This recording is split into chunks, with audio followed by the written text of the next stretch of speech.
옆 성도님들과 사랑 인사합니다. 샬롬 샬롬. 감사합니다. 오늘도 하루 종일 힘드셨을 건데 수요예배 오시느라 대단히 수고하시고 감사합니다. 특히 또 안동 이 탈춤 축제 기간이 이제 시작이 되는데 이번에는 어쨌든 간에 탈춤장이 뭐 공사를 하는 바람에 어떤 시내로 그 장을 옮겨서 한답니다. 그래서 그러고 보니 우리 교회가 이 탈춤 축제의 전반적인 중심이 되어 있는 형국이더라고요.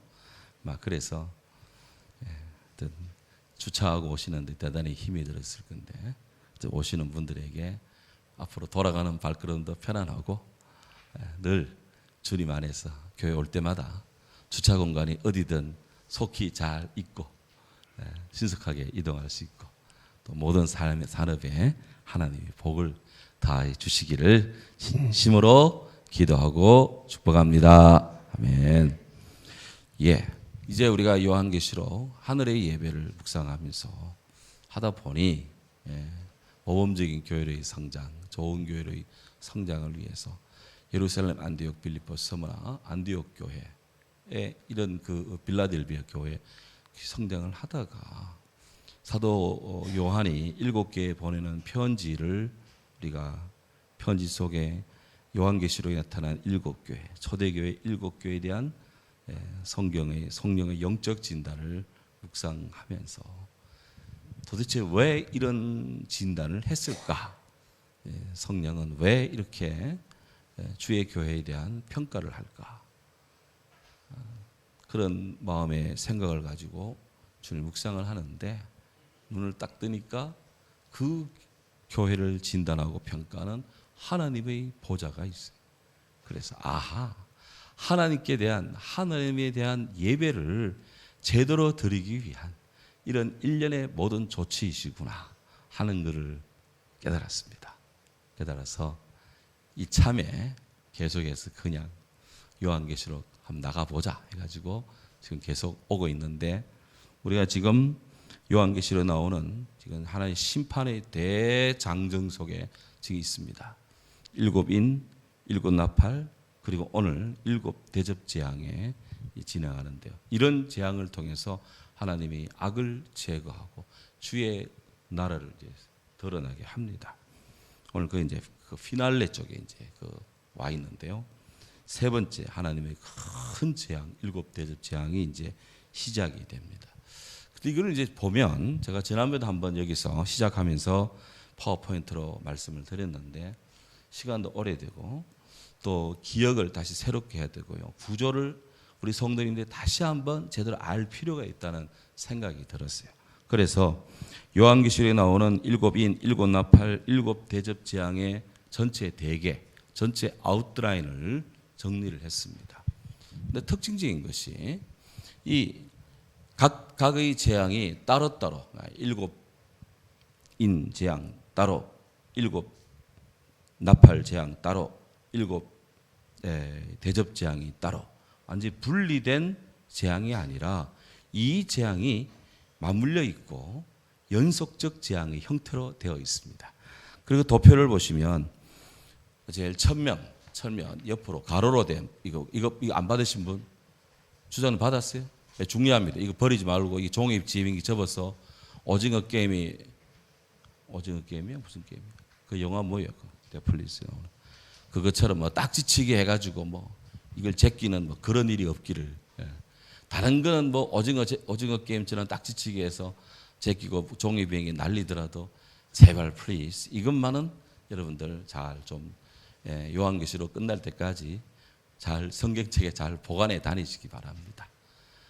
저기 교회 공용 성경 쓰시는 분들도 많이 있는데 하여튼 공용 성경에 이 꼽아 넣지 마시기 바랍니다. 꼽혀 있으면 제가 바로 그냥 알아서 세절시켜 버릴 겁니다. 하여튼 그러니까 하여튼 공용 성경 쓰더라도 이건 잘 가지고 지갑에 잘 가지고 다니시기 바랍니다. 적어도 요한계시록을 우리가 주님 앞에서 묵상하면서 이 구조만은 하나님의 심판의 구조만은 잘 좀 우리가 형태라도 알고 있자. 내용은 잘 다 잊어먹더라도. 예.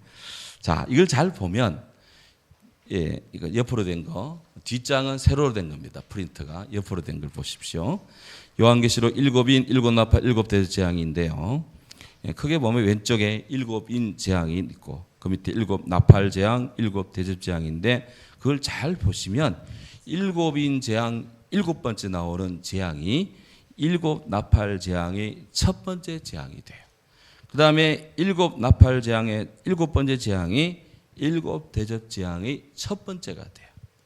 이해하셨습니까? 예. 뭐 이해 못 할 수 없습니다. 잘 보시면 예, 맞물려 있습니다.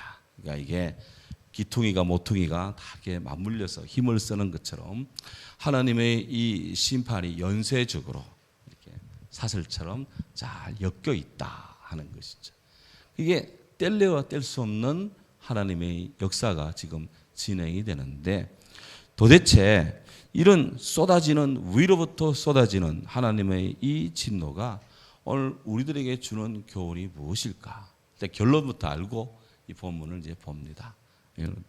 왜 하나님께서는 이런 이 쏟아지는 진노의 그런 잔들을 인류에 향해서 이 요한계시록 마지막 부분에 이렇게 쏟아 부으실까? 뭐 여러 가지 이유가 있겠습니다만은 크게 추리면 세 가지입니다.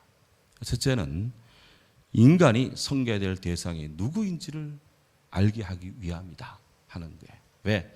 인류의 혼란, 혼동과 이 인간의 타락의 주 원인이 어디에 있을까? 이스라엘 딱 놓고 보면 하나님을 잊어먹고 망각하고 주님을 생각지 않고 주님을 등지는 거예요.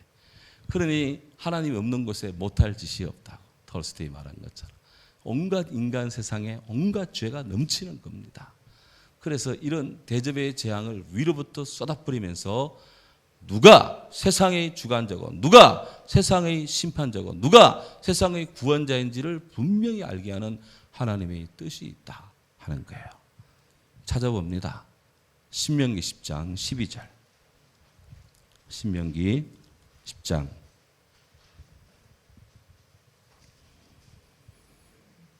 그리고 13절. 신명기 12장 신명기 10장 12절 13절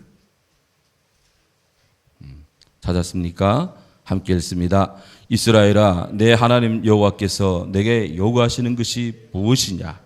곧 내 하나님 여호와를 경외하여 그의 모든 도를 행하고 그를 사랑하며 마음을 다하고 뜻을 다하여 내 하나님 여호와를 섬기고 내가 오늘 내 행복을 위하여 내게 명하는 여호와의 명령과 규례를 지킬 것이니라. 아멘. 내 행복을 위하여. For your own good. 내 자신의 선한 것을 위해서. 여기 우리말로는 행복이라 했는데 영어 성경에는 너 자신을 위한 선한 것, 너를 위한 선한 것을 위해서. 행복이란 뭘까? 내게 선이 되면 다 유익이에요. 마음이 행복해집니다. 오늘 하나님께서 우리들에게 이런 것 저런 것 말씀하고 우리에게 당신을 섬기고 마음을 다해 뜻을 다해 힘을 다해 전심전력 다해 하나님을 섬기라 한 것은 바로 이 말씀을 받는 주의 백성들 이스라엘 주의 자손들 신약의 시대 온 시대의 성도들이 행복하기를 위한 하나님의 축복이다. 근데 이걸 등지고 나니까 행복이신 하나님을 등지고 선이신 하나님을 등지니까 남아있는 게 뭐가 있겠습니까? 하나님 없는 곳에 행복이 있습니까? 하나님 없는 곳에 선이 있습니까? 예. 그러니까 이걸 알게 하는 거예요. 얼마나 세상이 지금 어그러졌습니까? 요한계시록 창세기부터 시작해서 공허하고 혼돈과 흑암이 뒤덮인 이 세계에는 끝이 없습니다. 누가 진정한 구원자야? 이걸 알기 위한 하나님의 역사다.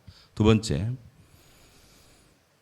인간의 죄가가 얼마나 크고 심각한지를 알게 하기 위한 하나님의 심판의 뜻입니다. 찾아봅니다. 고린도후서 5장 10절. 고린도후서 5장 10절.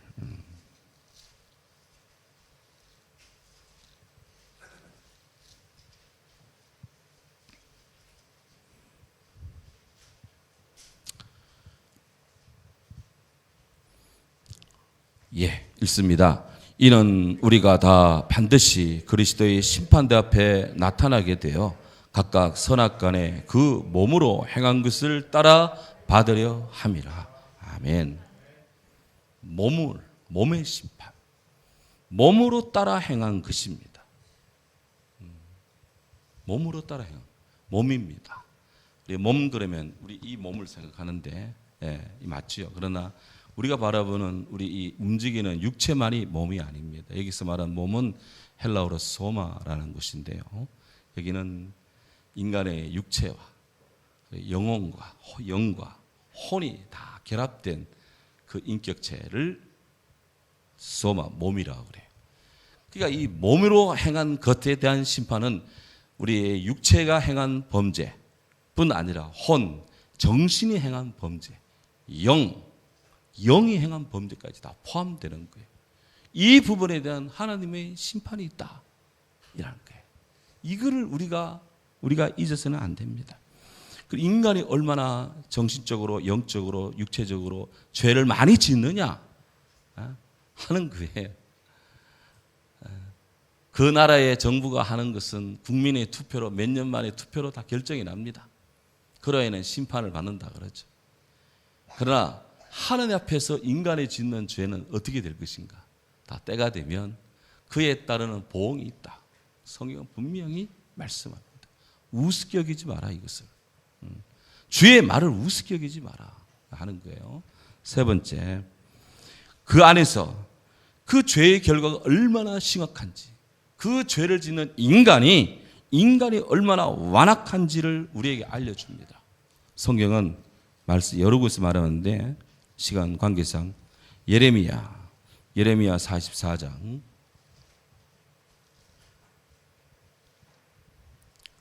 예레미야 44장 15절에서 19절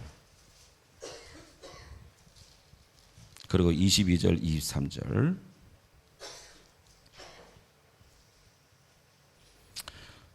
예레미야 44장 15절 읽습니다. 그리하여 자기 아내들이 다른 신들에게 분향하는 줄을 아는 모든 남자와 곁에 섰던 모든 여인 곧 애굽 땅 바드로스에 사는 모든 백성의 큰 무리가 예레미야에게 대답하여 이르되 내가 여호와의 이름으로 우리에게 하는 말을 우리가 듣지 아니하고 우리 입에서 낸 모든 말을 반드시 실행하여 우리가 본래 하던 것 곧 우리와 우리 선조와 우리 왕들과 우리 고관들이 유다 성읍들과 예루살렘 거리에서 하던 대로 하늘의 여왕에게 분향하고 그 앞에 전제를 드리리라.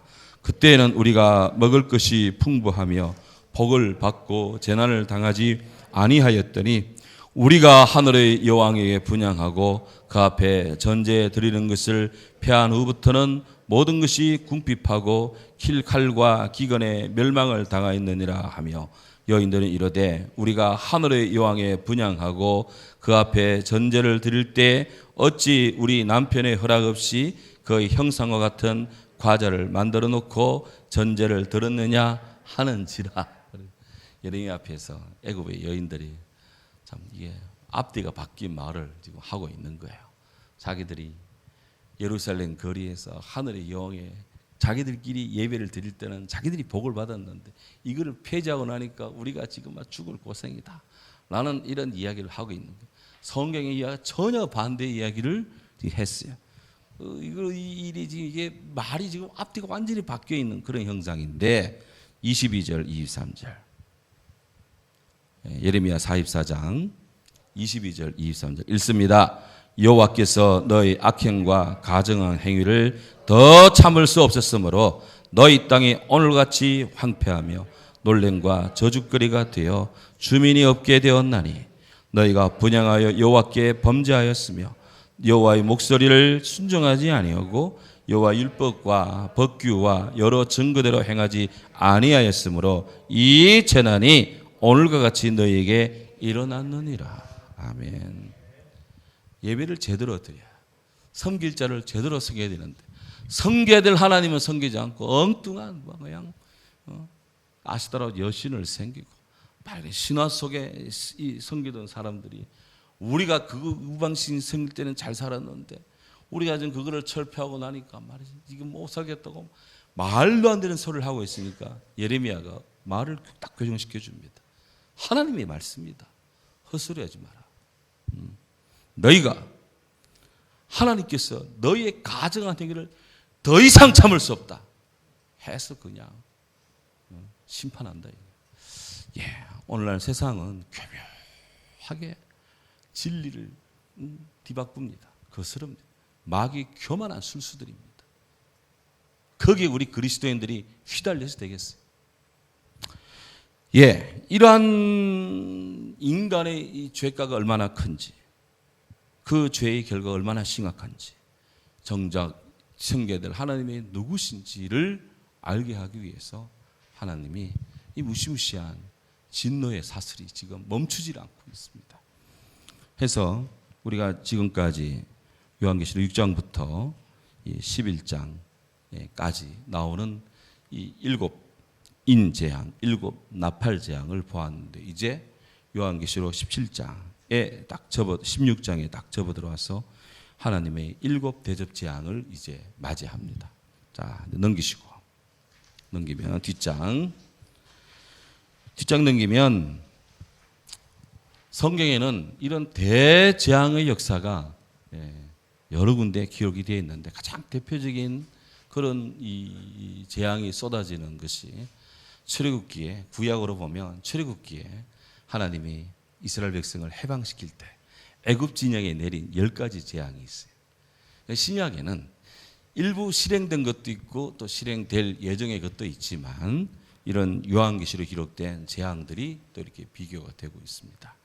자, 이건 참고로 하시고, 자, 이제 이런 재앙들이 있다. 신구약에 이런 재앙들이 대칭이 되고 또 매칭이 되는 재앙들이 있는 것은 그것은 오늘 인류 사회가 그런 죄를 지으면 그런 죄에 봉착한다. 이런 징벌에 봉착한다라는 거예요. 콩 심은 데 콩 나고 팥 심은 데 팥 난다. 콩두 득두에 심은 대로 거두는 거예요. 이 법칙을 거스를 사람은 없고 역사가 없고 나라도 없습니다. 다 심는 대로 거둡니다. 그러면 이런 7 재앙은 어떻게 7 대접 재앙은 어떻게 될 것인가 하는 거예요. 이 7 대접 재앙이 어떻게 시작되느냐. 오늘 성경 1절을 보면 요한계시록, 오늘은 제가 파워포인트를 준비하지 않고 요약을 했습니다.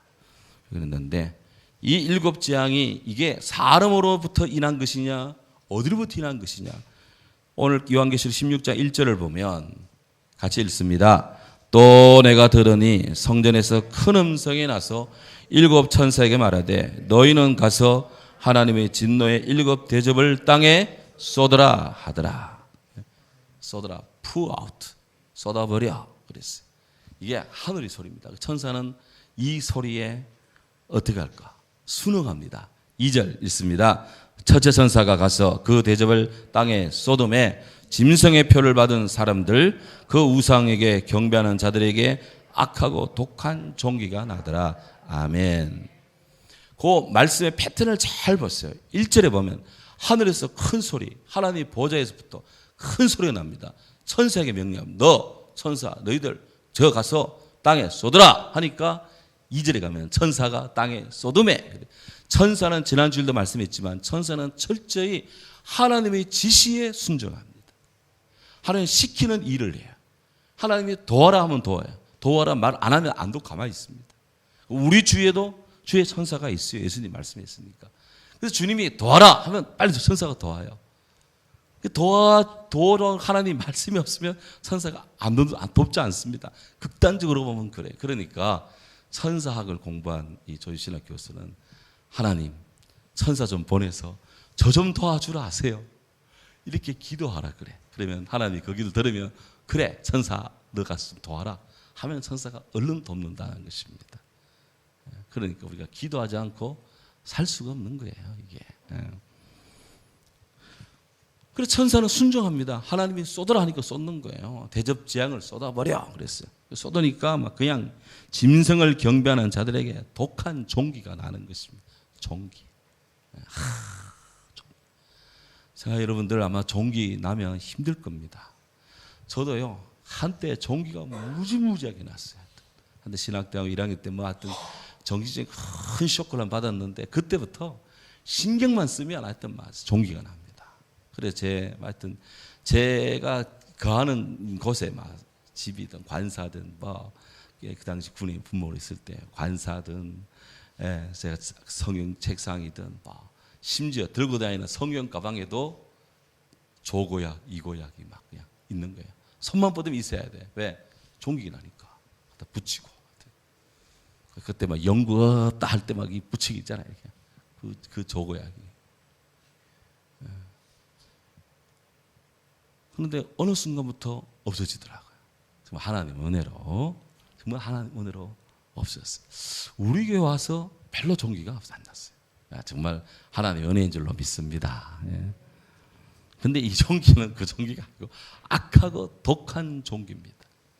조선시대 때 왕들이 많이가 아니고 왕들이 다 돌아가셨는데 조선시대 왕들의 죽음의 큰 원인 중에 하나가 종기입니다. 왕들이 종기 때문에 다 돌아가시는 거예요.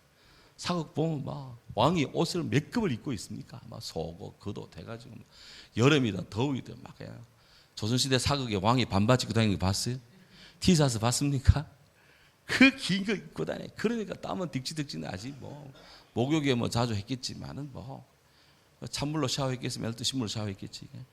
그러니까 이게 몸이 서늘할 겨를이 없는 거예요. 종기가 날 수밖에 없다. 먹고 움직이지도 않고 발이 땅에 안 닿으니까 배출될 때가 어디 있어? 그게 종기가 나는 거지. 그 왕의 죽음에 가장 많은 이유가 종기였습니다. 허준 선생님이 굉장히 종기에 아주 뛰어난 능력을 갖고 있었다 하더라고요. 그 유이태 밑에서 배웠는데 이런 거 얘기하면 끝이 없습니다. 그만하고 시간 오늘 당회도 해야 되는데 두 번째 이 종기란다. 두 번째 천사 3절 보겠습니다. 3절 읽습니다. 둘째 천사가 그 대접을 바다에 쏟음에 바다가 곧 죽은 자의 피같이 되나니 바다 가운데 모든 생물이 죽더라. 인류의 대재앙입니다. 바다가 죽어요. 바다 생물이 다 죽습니다. 바다가 죽으면 인간이 살 수 있겠습니까? 어떻게 살기는 살겠죠. 살긴 사는데 바닷물에 소금이 없습니다. 인간이 살 수 있을까요? 산다 해도 얼마나 잘 살겠습니까? 그 모습은 고통은 이루 말할 수가 없습니다. 바다가 죽었다. 그리고 환경재앙이라는 것을 요즘 참 인류가 실감을 합니다. 하는데 어떤 형태로든 간에 바다가 피처럼 변한다. 이건 바다의 죽음이 넘친다는 것이죠. 모든 것을 받아주는 바다가 그냥 피로 가득하다. 지상에 피로 가득하다는 거예요. 그 지상의 피가 땅에 넘친 지상의 피가 그 바다로 흘러가는데 바다가 다 그냥 피가 되니 지상의 피도 그냥 가득한 거예요. 인류가 피 속에 죽는 거예요. 피는 피로 갚으니까. 슬픈 일들이 진행이 됩니다. 우리는 이런 무시무시한 이야기를 듣습니다. 종말이 있다는 것을 아는 것과 모르고 사는 것은 차이가 있습니다. 공부하는 학생들은 시험 때가 있다는 것을 기억하고 준비하는 학생과 그런 거 생각 안 하고 그냥 지는 학생은 시험 때가 되면 닥칩니다. 그때가 판가름이 납니다. 그때가 판가름이 나요. 내게 이런 인생의 에스카토스, 종말이 없다고 생각하며 산다는 것은 가장 불행합니다. 인간은 늘 끝을 생각하며 생각할 줄 아는 자가 지혜로운 자예요. 끝은 새로운 출발입니다. 하나 앞에 설 때가 있다는 것을 알아야 돼요. 나의 마음도 몸도 뜻도 행하는 모든 것에 주님의 판단이 있다. 인간이 판단하지를 마십시오. 하나님이 판단합니다. 모든 인사는 하나님이 하신다 했는데 하나님의 판단이 역사하는 것이 성령의 역사를 우리는 그대로 순응하면서 합니다. 이게 오늘 이 시대의 모든 크리스찬 교회의 과제요 사명입니다. 성경의 이런 말씀 앞에서 우리는 늘 진실함으로 서야 돼요. 욥이 늘 벌거벗은 몸으로 잿더미에 앉아 하나님 앞에 울부짖어 기도하는 그 삶의 처절한 현실이 오늘 이 시대의 현실입니다. 그래도 욥은 하나님 부정하지 않습니다. 하나님 찾습니다. 주님 의지합니다. 주님 사랑합니다. 성경을 끝까지 읽어야 돼요. 전도서도 중간에 읽으면 자살합니다. 끝까지 가야 돼. 헛되다 거기서 끝내면 헛된 인생 자살하고 맙니다. 끝까지 가면은 일의 결국을 다 들었으니 하나님 경외하며 살아라. 이게 전도서 교훈이. 이 요한계시도 마찬가지. 이런 엄청난 재앙의 시대를 쭉 지나가면 하나님의 구원의 세계가 쫙 펼쳐지는 거예요. 끝까지 가야 되는 거예요. 신앙은 끝까지 충성하는 것이다. 하나님은 일찍 부름받은 자에게도 한 데나리온, 늦게 부름받은 자에게도 한 데나리온 똑같이 취급하세요. 주님 앞에서 우리는 끝까지 충성해야 된다. 믿음 생활을 그렇게 하면서 주의 은혜 가운데 주의 사랑으로 평화롭고 또 행복하며 우리 너의 행복을 위한 하나님의 말씀인 줄 알고 감사함으로 주님 앞에 설 수 있기를 주의 이름으로 축원합니다. 아멘. 함께 더불어 말씀 붙들고 통성으로 기도하도록 하겠습니다. 할렐루야. 사랑의 주님, 은혜와 사랑에 감사합니다. 오늘 이 밤에도 우리 사랑하는 온 성도들